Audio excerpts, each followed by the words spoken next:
Saludos queridos estudiantes.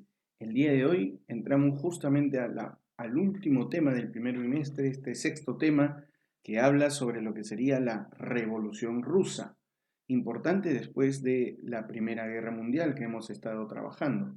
Así que vamos a conocer un poco de las características de esta Revolución Rusa que se dio. Como ustedes saben, en 1917 fue que tuvimos esta revolución muy importante que fue ya la segunda revolución rusa que se dio, porque hubo otra en 1905 que ahora vamos a conocer. Pero en la de 1917 tuvimos a este personaje muy importante para los cambios estructurales que se dieron en la Rusia de esa época, y es el famoso Lenin, que se encuentra en esta fotografía, que fue el artífice de los cambios estructurales al socialismo que se dio en la Rusia, que después nosotros vamos a ir conociendo. Antes de iniciar hay que conocer un poco de todo lo que fue la famosa Rusia zarista, donde existían los zares. El último zar que tuvieron ellos, que era un rey, un zar, era Nicolás II. Él, bueno, permite que se dé en su periodo la fundación del Partido Obrero Socialdemócrata Ruso, que tenía una tendencia marxista, o sea, socialista, pero específicamente con las ideas de Carlos Marx. Luego se crea en 1901 el Partido Socialista Revolucionario, y en 1905 se va a dar justamente la primera revolución que vamos a conocer ahora sí a continuación, en la cual comienzan a darse los reclamos ante la situación que sucedía pues, en ese momento, que fue la pérdida de la guerra con Japón, que fue un detonante para los reclamos de la sociedad rusa. Luego vamos a conocer la Revolución de 1917 y bueno, lo que va a ser la etapa de la guerra civil, la etapa de Lenin y la dictadura de Stalin, posteriormente a Lenin. Entonces, un poco que vamos a tratar de resolver estas acciones y conocer todo lo que se fue dando hasta conocer, bueno, lo que sucede pues con el ingreso de Rusia a la Segunda Guerra Mundial. Pero básicamente estos van a ser las informaciones que vamos a hablar ahora, la revolución justamente de 1905 y la de 1917.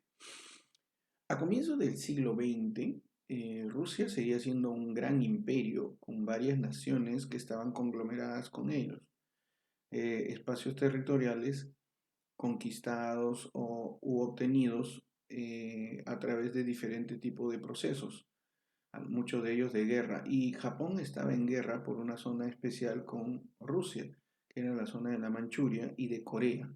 Como ustedes pueden ver, estamos hablando de esta zona territorial, ok, perdón, esta zona territorial que tenemos aquí y la zona de Corea, ¿no? Que al final Rusia la va a perder esta guerra que tuvieron.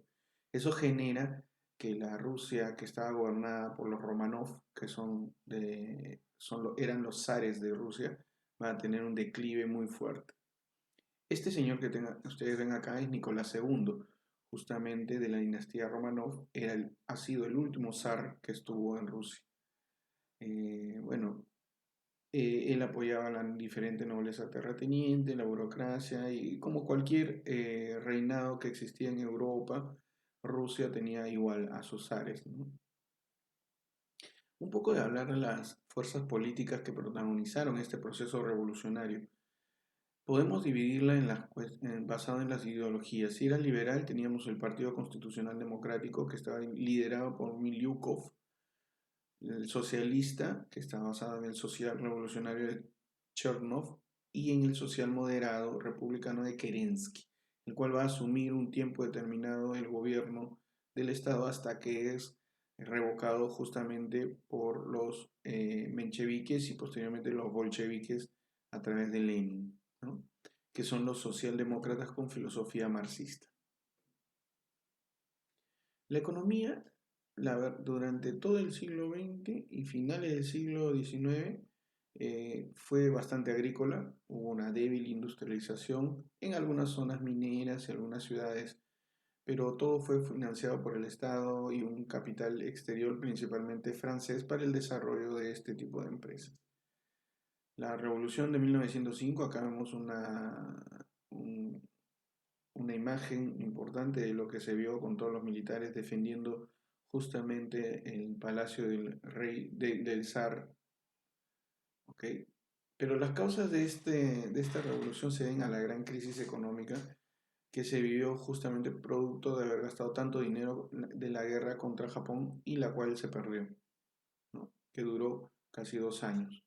Entonces, esta se inició en enero de 1905 con más de 100 muertos que sufrió esa manifestación pacífica de unos 200.000 obreros que pedían alzar mejoras laborales y formación de una Duma, que vendría a ser un parlamento.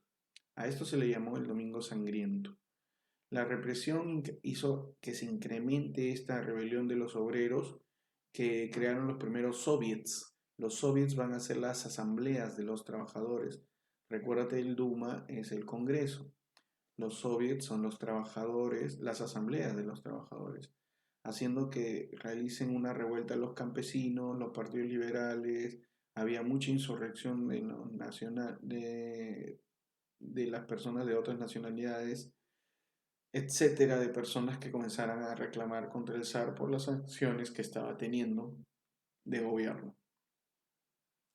Ante esta situación, el zar Nicolás II decidió conceder para mantener su trono y estar en armonía muchas libertades, como de reunión, asociación, prensa y crear la Duma que tanto se estuvo solicitando, que era esta asamblea legislativa. Con eso calmó mucho de los ánimos y así atrajo a los sectores más rebeldes, más moderados hacia su facción, lo que facilitó reprimir a los más radicales. Pero eso no duró muchísimo tiempo, porque ya en 1917, producto de ingresar a la Primera Guerra Mundial, es que se genera esta revolución más importante. Entonces, más o menos haciendo un recuento, teníamos a San Nicolás II, ingresa al trono en 1894, en 1904 tiene la guerra ruso-japonesa que la pierde, y Japón se queda con Manchuria y Corea, que antes pertenecían a China. Y posteriormente, en 1905, se da la manifestación, lo que nosotros hemos estado hablando sobre la primera revolución. El zar se le exige, bueno, establecer una monarquía parlamentaria donde ya no sea rey absoluto él, reconoce a los soviets y crea una Duma. Y confiados en la voluntad del zar y su nobleza, acabarán las protestas. Pero en 1907 el zar restablece el absolutismo cuando siente que ya tiene la fuerza y Rusia posteriormente es incluida en la Primera Guerra Mundial o en la Gran Guerra, donde más de 2 millones de personas mueren frente ante el imperio que era obviamente muy precario. Por lo tanto, todos se van a levantar en contra de las medidas del zar justamente para retirarse de la Primera Guerra Mundial en la cual ellos de verdad no tenían ningún motivo para seguir luchando. Y es ahí donde se alejan y hay un gran descontento y se comienza a dar tanta opresión zarista de los zares contra los obreros que generan justamente esa explosión. Entonces en 1917 se va a dar esta primera revolución donde van a ingresar un grupo menchevique que va a estar gobernando durante le va a Nerensky le va a dar justamente la oportunidad de ir gobernando y posteriormente van a asumir a través de Lenin con los bolcheviques. Bueno, un poco para ver que Lenin es muy importante para reconocer lo que sucedió en esta época, es hablar un poco de su pensamiento. Él tiene una ideología marxista en la cual hay una concepción básicamente de una revolución que se va a hacer porque es un partido comunista el que llega al gobierno y que se debe basar en el desarrollo del socialismo. El Estado debe ser controlado por un único partido que establece esta democracia proletaria o dictadura del proletariado, o sea, que los trabajadores sean los que gobiernen. Entonces eso se implanta en lo que sería la Unión de Repúblicas Socialistas Soviéticas. Antes de llegar acá, quería volver a una diapositiva que les había mostrado después de esta revolución, si no me equivoco, o no se me ha pasado. Aquí. Teníamos entonces la revolución de 1917. En marzo tiene que abdicar el zar y en marzo-octubre se realiza este gobierno provisional que estaba dirigido por los mencheviques y luego hay una revolución de los bolcheviques, los cuales derrocan a ellos porque ellos tienen una idea de tener una lucha diferente. Se hace el Tratado de Paz de Brest-Litovsky, entonces en el cual obviamente se retiran de la guerra y que no tienen ningún motivo más por seguir en esa discusión que no era de ellos. Y en julio de 1918 se ejecuta no solamente el San Nicolás, sino a toda su familia. ¿Ok? Es de ahí que cuentan las historias, por ejemplo, de una de sus hijas, que es Anastasia. Es una época muy importante donde el zar tenía a muchas personas que lo aconsejaban